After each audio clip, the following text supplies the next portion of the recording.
Ya, muchachos, 5 minutos, por favor, ya. 5 minutos me dice la doctora Medina ingresando. Ya. Esperamos, por favor.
Chicos, buenas tardes. Disculpen la demora. Voy a compartir mi PPT.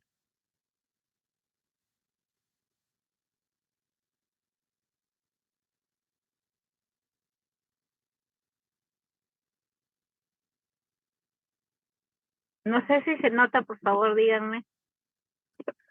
Sí, doctora. Ah, perfecto. Bueno, hoy el tema es las enfermedades reumáticas de la niñez y de la tercera edad. Lo primero que vamos a ver es sobre la artritis idiopática juvenil. La artritis idiopática juvenil es una patología que ha tenido muchos cambios últimamente con respecto a su nomenclatura. No sé si me escuchan bien, chicos, porque acá suena como que... Sí se escucha bien, doctora. Ya, ok. Ha tenido muchos cambios con respecto a la nomenclatura. Antes se hablaba de artritis reumatoide juvenil, pero en realidad no es una artritis reumatoide juvenil, es la artritis idiopática juvenil y que va a tener diferentes manifestaciones y el hecho de encasillarlas sobre un subtipo o tipo de artritis idiopática juvenil va a tener que depender de la parte clínica, pero también de algunos marcadores de autoinmunidad que están presentes, en algunos más que en otros, ¿no? Por ejemplo, por eso que se determina que ese es un compromiso autoinmune que va a venir o se va a presentar en menores de 16 años, ¿no? Y vamos a ver en en la siguiente diapositiva que nos mandan fotos de microscopía electrónica con respecto a qué es lo que puede estar sucediendo en una biopsia de un tejido, ¿no? Por ejemplo, en un caso de una poliarticular que se parece más a una artritis reumatoide, ¿no? que en una oligoarticular que se parece más a una seronegativa o una sistémica que tiene más parecido a un grupo. Este siguiente cuadro es la clasificación de la artritis idiopática juvenil. Esta tabla es traído del texto de Kelly, ¿no? Donde vamos a ver, por ejemplo, en esta primera hablamos de la forma oligoarticular. En la forma oligoarticular vamos a tener un paciente joven, obviamente un niño, que es, primero, que es la más frecuente de todos los tipos. En realidad, siendo la oligo la más frecuente y la sistémica la menos frecuente, no se olviden. En la oligoarticular tenemos que el paciente va a presentar una afectación de 4 a menos articulaciones. Usualmente sucede en zonas como rodilla, tobillo, por ejemplo, ¿no? Y esa es la oligoarticular, la que se mantiene en su curso persistente. Pero hay otro tipo de la oligoarticular que es la extendida cuando en algún momento de la enfermedad comienza a presentar, después de los primeros 6 meses de la enfermedad, ya más de 4. Entonces ya se comporta como una poli, pero se diría que es una oligoarticular extendida. Este tipo de artritis que van a afectar a estas articulaciones se van a necesitar dentro de los 4 primeros meses de la enfermedad, donde se va a ver que van a tener afectación hasta de 4 articulaciones. Entonces, ¿cuáles son las exclusiones para este tipo de artritis?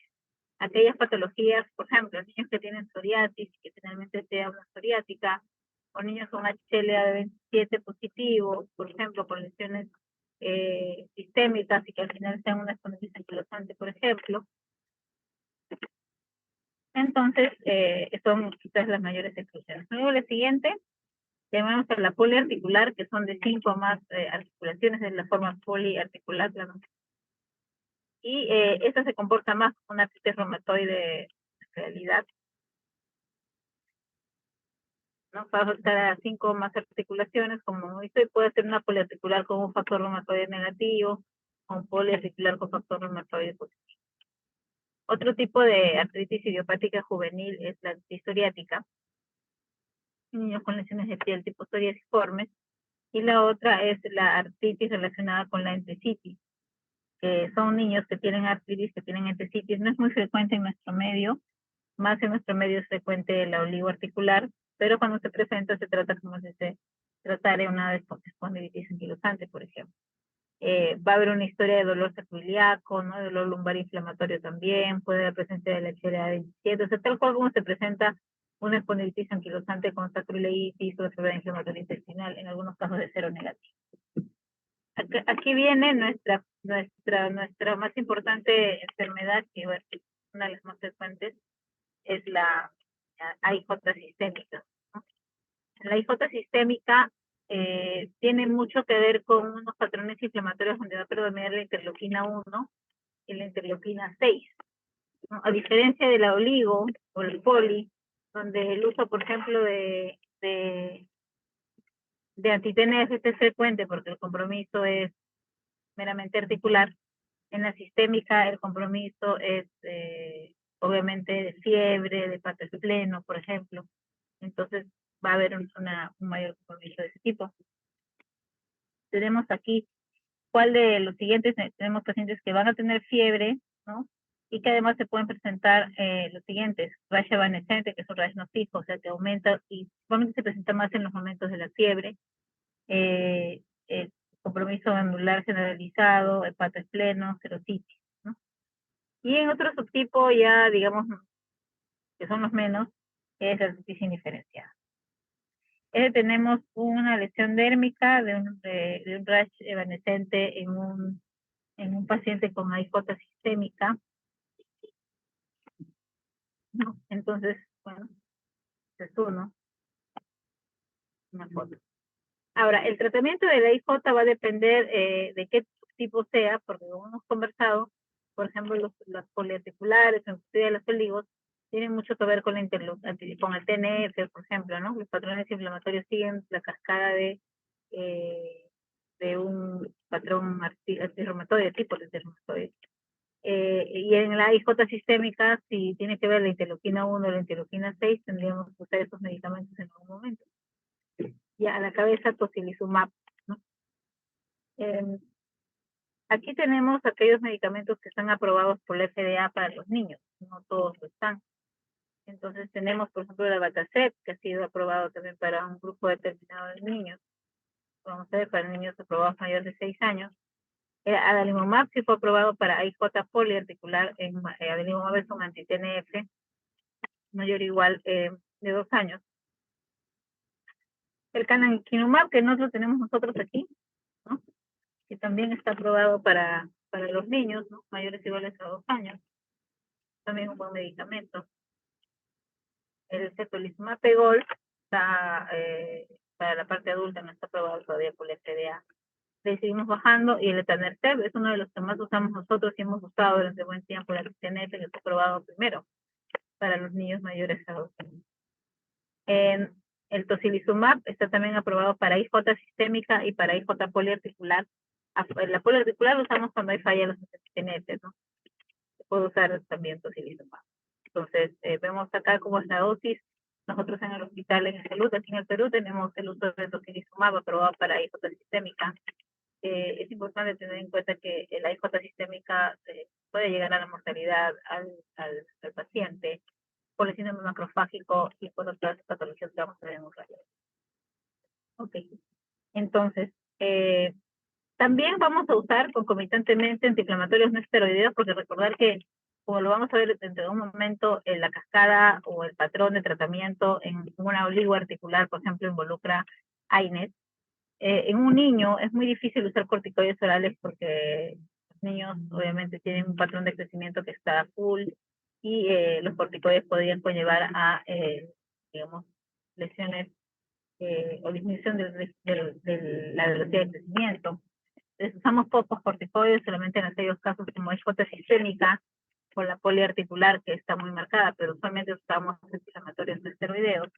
El metotrexate es uno de los DIMARS que más se usa también en las formas sistémicas, inclusive poliarticulares, y los TNF para las formas oligo o poliarticular.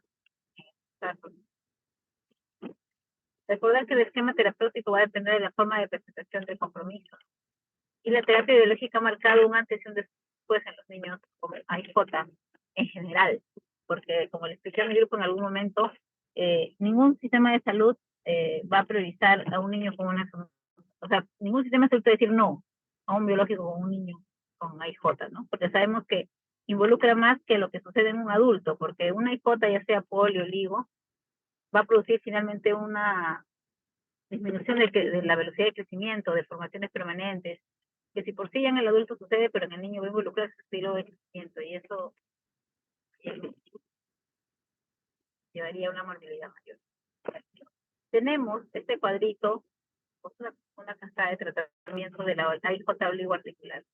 Quizás dentro de la artritis idiopática juvenil, la forma oligoarticular, queremos ver que todas son difíciles, ¿no? Pero quizás la menos complicada es la oligoarticular. Que inclusive inicialmente, como dice aquí, en el cuadro, tenemos que podemos empezar con AINES y con corticoides interarticulares. Si tenemos una rodilla muy inflamada o un tobillo y no mejora con los AINES, podemos indicar infiltraciones. Se puede dividir en el tiempo metotrexate. Si eso no mejora y la situación es, digamos, algo muy severa, podemos esperar, ¿no? 2 a 3 meses. Y si no mejora, 2 a 3 meses así tenemos. En el caso de cuando tenemos una actividad, una liga articular muy de moderada a severa, ya desde el inicio podemos usar metotrexate, ¿no? Además de los AINES, y saltar un poco más rápido a llegar al biológico. En la poliarticular, obviamente, tenemos el esquema casi parecido a una a una artritis reumatoide, donde podamos usar DIMAR, podemos usar antiinflamatorios no esteroideos, infiltraciones interarticulares, y si la situación es muy severa, no hay ninguna contraindicación para el uso de biológicos desde el inicio. Niños, esto ya es aprobado, esta terapia de niños. Y bueno, de ahí vamos avanzando con la escala hasta que finalmente no responde a DIMAR tradicionales. En aquellos que no son de una severidad muy alta, ya va a llevar el uso de terapia biológica. En la sistémica es diferente, porque la sistémica, como le comentaba a ustedes, puede conllevar al fallecimiento del paciente cuando tenemos síndrome macrofágico, por ejemplo. Entonces tenemos manifestaciones severas, moderadas, leves, y la más severa de todas, que dice ahí más, síndrome macrofágico, tiene que ver con el uso de corticoides a dosis altas, tan igual como se usa, se trata un lupus, ¿no? Una actividad severa. En este caso, uso de metilprednisolona, corticoides a dosis altas, de inicio, ¿no? Y sí podemos usar ciclosporina o ciclofosfamida, y considerar, por ejemplo, terapias ya son innovadoras para el manejo de síndrome macrofágico, pero básicamente el tratamiento es corticoides. Cuando vemos que no tiene síndrome macrofágico, sino que el paciente, además de tener la fiebre, pleno, el rash, la anemia, que puede ser hemolítica, tiene serotipia, que puede ser importante, igual tenemos uso de corticoides, pero las antiinterleuquina 6 o antiinterleuquina 1 son controlísticas. Ya cuando hablamos de moderado compromiso, ¿no? Leve, ya el tocilizumab de interleuquina 6 fue un poco más importante.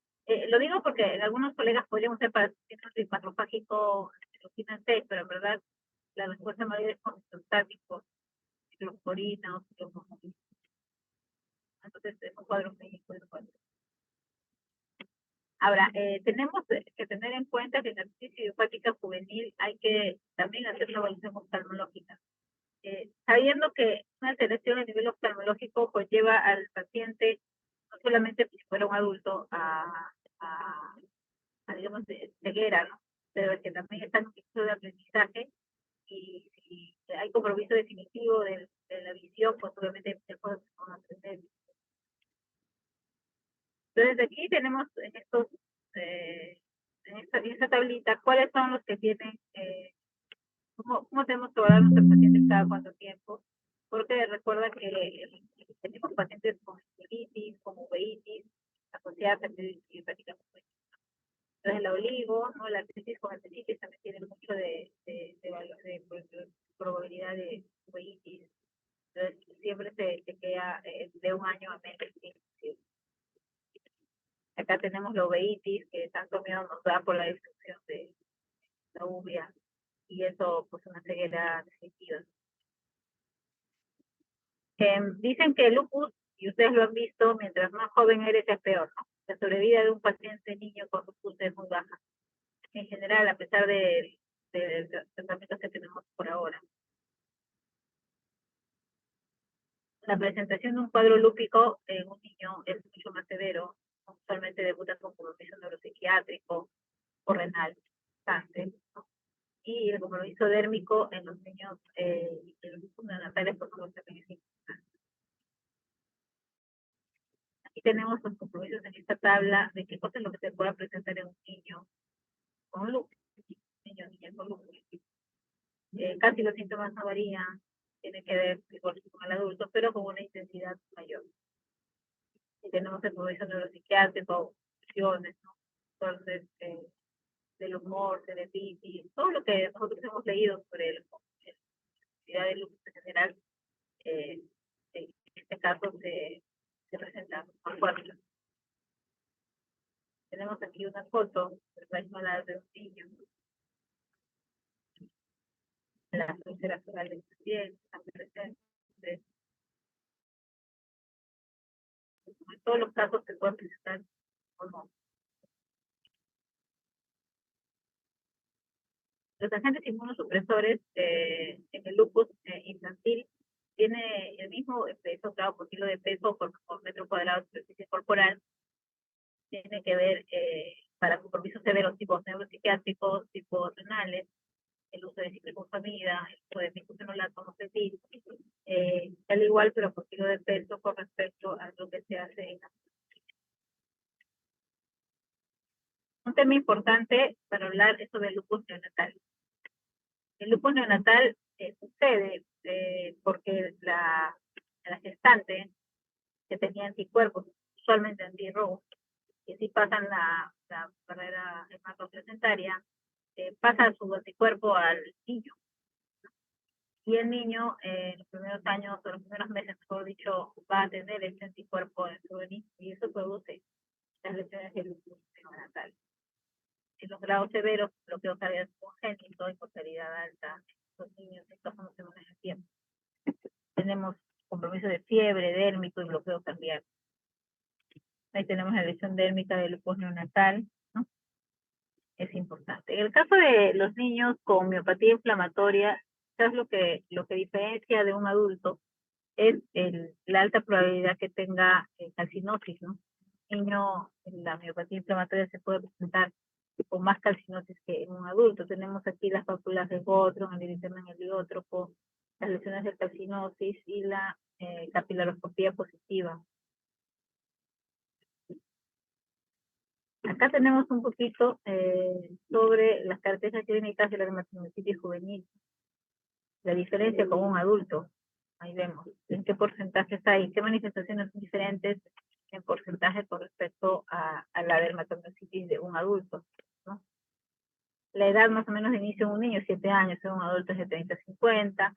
Hay algunas cositas que son diferentes, como por ejemplo el RES malas se presenta más en los niños en una dermatomiositis, ¿verdad?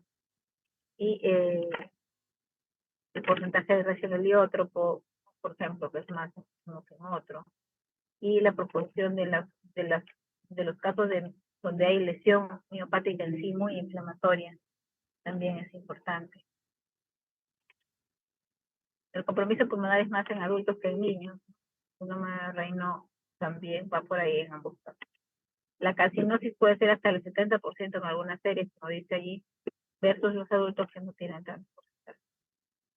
Acá tenemos unas fotos de una dermatomiositis juvenil con calcinosis múltiple, universalis, ¿no? Que es en todo el cuerpo en algunos niños, no con mal pronóstico. Bueno, en realidad para todos estos casos de dermatomiositis, el tratamiento como para los adultos también, no, en muchas ocasiones no hay mucha mejoría. Tenemos los corticoides, no el metotrexate, las inmunoglobulinas que todavía tenemos suficientes. Y bueno, hay otras terapias más como el trasplante médula, etcétera, que están en estudio. En mi infancia, ¿qué vasculitis pediátricas tenemos que ver? Bueno, una de las principales es el Henoch-Schönlein, que es lo que menos conocemos. Puede haber cualquier vasculitis, pero las vasculitis pediátricas evidentemente no son muchas. Tenemos la vasculitis de Henoch, que vemos en esta tabla, donde va a haber púrpura, que también llamada púrpura de Henoch, que va a haber púrpura en los miembros inferiores predominantemente, ¿no? Y puede haber artritis, dolor abdominal, hepatospleno, compromiso renal con hematuria, hipoteinuria. Otras vasculitis ANCA asociadas, como todas las demás, tenemos a la de Kawasaki, que es quizás dentro de las ANCA asociadas son pocos, ¿no? Porque generalmente van a suceder en personas mayores. Puede pasar, pero es menos frecuente. La de Kawasaki, por ejemplo, tenemos niños con fiebre, ¿no? Más la conjuntivitis, cambio en lesiones, ¿no? En los labios, otras inflamativas en la cavidad oral, ¿no? El eritema polimorfo, por ejemplo, también se puede presentar. Y bueno, lo demás, además vasculitis como por ejemplo Takayasu, ya son menos frecuentes en personas, en niños, ¿no? Que sí en adultos. Entonces estamos hablando de Kawasaki, ¿no? Donde vemos algunos signos importantes, donde va a haber hipominemia, lípidos plasmáticos elevados, hipocitosis. Y vemos que aquí también tenemos que hacer una evaluación cardíaca, porque el Kawasaki puede provocar compromiso cardíaco importante. Y tenemos que hacer el seguimiento con ecocardio después del primer evento. Teóricamente Kawasaki, así como el Henoch, no tendría más de un evento, no más recaídas. En aquellos niños con recaídas, pues tiene que hacerse los estudios de manera secuencial. Los marcadores de inflamación también son importantes en todas las enfermedades autoinmunes y en los niños con mayor razón. Ahora, de todas maneras, nosotros en la práctica, y ustedes seguramente han visto algunos niños, y vamos a terminar la parte infantil ahora, porque ya vamos a pasar a la tercera edad. Como les comenté hace un momento, los niños tienen prioridad. Ya ustedes han visto, como yo he visto niños con articulaciones totalmente inflamadas, ¿no? rodillas, ¿no? Y eso definitivamente va a alterar no solamente su crecimiento, sino su estado anímico. Entonces, la terapia biológica es lo que ha venido a hacer el cambio en estos asuntos. Las infiltraciones interarticulares en niños más grandes se puede hacer en niños más chiquitos, hay que hacerlos con sedación. Esa es la operación. El uso de corticoides tiene que ser limitado para casos de verdad necesarios, tipo IJ forma sistémica, tipo lupus, por ejemplo, dermatomiositis, cuando tenemos los casos agudos de inflamación miopática. Ahora, vamos a ver la parte de las enfermedades de la tercera edad. Bueno, en la tercera edad, si nosotros quisiéramos buscar mucho, bueno, ahora no hay una estadística real, pero por ejemplo, la vasculitis, que no he puesto acá, hay una que es más importante, que es la masocía, pero si nosotros hablamos en la vida real, vemos mucha vasculitis zanca, ¿no? En personas mayores. Entonces, aún no hay casuística, de hecho que es más frecuente en personas mayores que en jóvenes la vasculitis zanca. Sin embargo, no es una vasculitis catalogada en el libro como la vasculitis del adulto mayor, a diferencia, por ejemplo, de la arteritis temporal, sí. Pero bueno, es lo que vemos nosotros en la parte, en la vida real. La polimialgia reumática es un compromiso que cede en los adultos mayores, porque dentro inclusive de sus criterios diagnósticos está que tenga más de 50, todos los más de 50 todavía no son adultos mayores. Acá tenemos la clasificación de la polimialgia reumática. Y si ustedes ven, pues ahí tiene algo, un valor importante de la edad. Entonces, el paciente con polimialgia reumática es un paciente mayor, entonces está dentro de los criterios que se supone se sigue para esta enfermedad. Además de esto, tiene que haber dolor de cabeza, realmente se queja de la zona temporal, ¿no? Y elevación de la velocidad de sedimentación y una biopsia de la arteria temporal importante. Entonces, nuestros pacientes con polimialgia reumática se asocian mucho a una vasculitis, que es la vasculitis de la temporal. Entonces, polimialgia reumática más con diagnóstico ya concluido, tenemos que buscar arteritis de la temporal. ¿Y por qué es importante buscar arteritis de la temporal? Porque la polimialgia tiene que ver con desgano, con malestar general, con hipobulia, con disminución de fuerza, digamos, sin ser una miopatía de cintura pélvica escapular en personas mayores, pero eso se asocia a una arteritis de la temporal, entonces tenemos riesgo, por ejemplo, de pérdida de la visión por lesión vasculítica en la arteria central de la retina.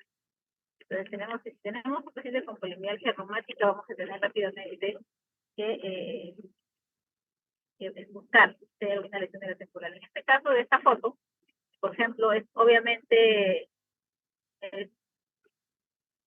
claro que hay una lesión en la temporal. Pues, inclusive el paciente, cuando tú lo tocas en esa zona, siente mucha sensibilidad. Entonces, tenemos esto es un algoritmo del tratamiento de la polimialgia reumática. Y si estamos en duda, la prueba de terapia terapéutica es importante en la polimialgia, porque tú le das 20 miligramos de prednisona por 7 días y todo se cura. Y mejora, excelente. Si la respuesta es buena, es que se soporta el diagnóstico. Claro, obviamente tú le has hecho todos los exámenes para ver que no sea infección, que no sea cáncer, y todo eso con 20 horas, pues digamos, y si no responde, que usted lo que no. Ahora, cuando hablamos de otras, digamos, patologías mucho más frecuentes en las personas mayores, tomando en cuenta que reumatología es una especialidad que por muchos años se pensó que era una especialidad del adulto mayor. Entonces, adulto mayor tiene que ver con artrosis, que ya lo hemos usado también en las prácticas, y con osteoporosis. Una de las patologías, digamos, de más riesgo para el adulto mayor va a ser la osteoporosis severa. Porque en una persona más joven podemos encontrar osteoporosis, pero la severidad que lo denota las fracturas generalmente están más asociados con la edad del adulto mayor. Entonces, ¿por qué tiene alta mortalidad una osteoporosis severa? Por la fractura de cadera, el paciente es inmovilista, es persona adulto mayor, más riesgo de infecciones pulmonares, psicológicas. Entonces, nuestro paciente se va a comenzar a deteriorar rápidamente luego de una fractura. En este esta foto tenemos una resonancia de un aplastamiento vertebral múltiple, ¿no? Ahí ven ahí sus puñitas y todas las pobres vértebras que ya no existen casi. Estas fracturas obviamente va a conllevar a ahí ven que la columna lumbar está rígida, es como si fuera un palito. Es porque obviamente por dolor, los mismos músculos también contraen la parte lumbar y entonces, pues, de hecho, al momento de la fractura, sin necesidad de caerse, porque eso sucede así, cuando yo estoy por los no tienes que quiere que caerse, simplemente sentarte mal y ya se fractura, se plasta. Entonces el paciente va a tener disminución de la altura, porque las personas altas mayores dicen, yo medía así, pero ahora ya me achiqué. ¿Cómo comenzó a fracturarse, a aplastarse? Entonces, necesitamos ahí, en este caso de ese paciente, el corsé que se usa para la parte, digamos, de reducción del dolor, o vertebroplastia, o una cirugía, en el caso que su médico lo vea necesario. Tenemos otra patología importante, hay otra cosa más, bueno, para el manejo, ¿no? Ya ustedes han visto seguramente en la práctica, nosotros si tenemos un paciente con este tipo de lesiones, con fracturas vertebrales múltiples, primero tengo que buscar, porque esté severo, y tiene su edad, podría ser primario, no sé por si es posmenopáusica solamente, pero hay algunos tipos de cánceres que dan metástasis óseas y que producen fracturas patológicas, como el mieloma múltiple, ¿no? El cáncer de próstata, el cáncer de pulmón. Entonces sí sería bueno descartar en el paciente esto, además de una densitometría, que en este caso de este paciente que tiene varias vértebras aplastadas, convendría tomar en cuenta la de las caderas y el antebrazo, no tanto la columna, y con eso dar un tratamiento. En realidad el tratamiento es conservador para evitar que otras vértebras también se fracturen y mantener también la vértebra fracturada y no que se siga aplastando porque el peso del cuerpo va a seguir existiendo. Entonces, el tratamiento son antirresortivos con suplementos de calcio y vitamina B, ¿no? Que van bien en los pacientes y debería mejorar su densidad mineralosa. Sin embargo, ya siendo osteoporótico severo, uso de corsé, terapia física y ejercicios ayudan mucho. Y en dolor intratable, la vertebroplastia o el teriparatide, que es un análogo hormonal de la paratormona que ayuda mucho con el dolor de el paciente con lesión reciente por aplastamiento vertebral. El siguiente punto, aparte de la osteoporosis severa, también para los pacientes adultos mayores, tenemos que ver la artrosis. Tenemos en esta foto la cadera izquierda de este pacientito está ya destruida prácticamente porque no hay espacio. No hay espacio en la causa femoral, obviamente mucha escleritis, sin espacio, y eso provoca finalmente dolor intenso. Y no caminar, obviamente, y eso como siempre lo he dicho, por el comento ahora, el hecho de que no se movilice un paciente de la tercera edad le va a conllevar a muchas complicaciones, infecciones respiratorias, ¿no? Urológicas, porque no puede ir al baño, porque le duele, no puede caminar, o intestinal. Entonces, la mortalidad aumenta. En esa artrosis de la cadera, lo que hay que hacer, porque es un grado 4, tipo 4, según Clausen-Launes, es una prótesis de cadera. Esto de la manito es una artrosis nodular, parece artritis, ¿no? Reumatoide, pero la artrosis nodular de manos es una artrosis hereditaria, tiene mucho de carácter genético, se hereda de madre a hija, de línea femenina, y también la mayor manifestación del dolor, porque no puede tener artrosis no doler, sea en la tercera edad por los años que ya tiene la paciente y que puede comprometer tendones u otros tejidos también, ¿no? Fascia palmar, hasta el mismo túnel del carpo, el nervio mediano se puede ver lesionado. Entonces, eso se maneja con terapia física, antiinflamatorios, analgésicos, porque puede haber artrosis, a menos que sea erosiva e inflamatoria. Seguramente ustedes ya llevaron su tema de artrosis. Inclusive en algunos casos de artrosis importantes, inflamatorias, se tiene que usar DIMARS tradicionales tipo metotrexate, por ejemplo, pero una dosis menor que la dosis que se usa en el Entonces, la artrosis, en este caso, por ejemplo, nodular de manos, va a conllevar a mala calidad de vida porque no va a poder hacer cosas con las manos y eso va a denotar finalmente también en un deterioro. En la mano no se puede hacer ninguna cirugía por artrosis, eso sí no. Lo que sí se puede hacer es terapia física, como comento, y en el caso de la cadera y la rodilla, cuando tenemos un clevis inlaunus de 4 o más, sí requeriría tratamiento de prótesis, tratamiento quirúrgico.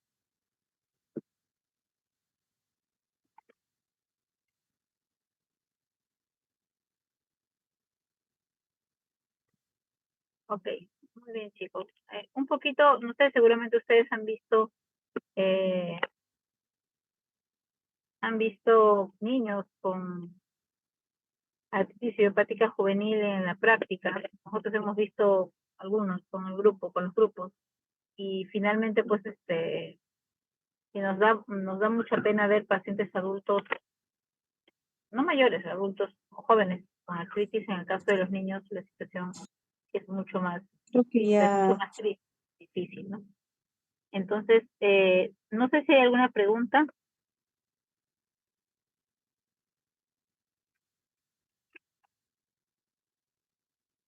Todo claro, doctora.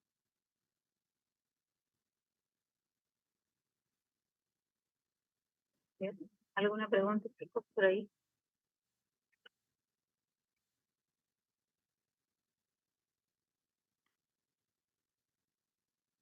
Recordar mucho esto de la IJ sistémica y su participación con la interleuquina 6, la fiebre, el malestar general. Es un compromiso llamado STIL, ¿no? La enfermedad sistémica se llama STIL. Y el STIL del adulto es una forma, pues una enfermedad que no tiene nada que ver con el STIL del niño, pero la llamaron así porque el STIL del adulto tiene muchas cosas parecidas al STIL del niño, pero no tiene ningún punto, digamos, de que sean iguales, pero es por las referencias clínicas, ¿no? El STIL del niño tiene ferritina alta, neutrofilia, leucocitosis, es lo mismo que tiene el STIL del adulto, pero los dos tienen orígenes de los diferentes.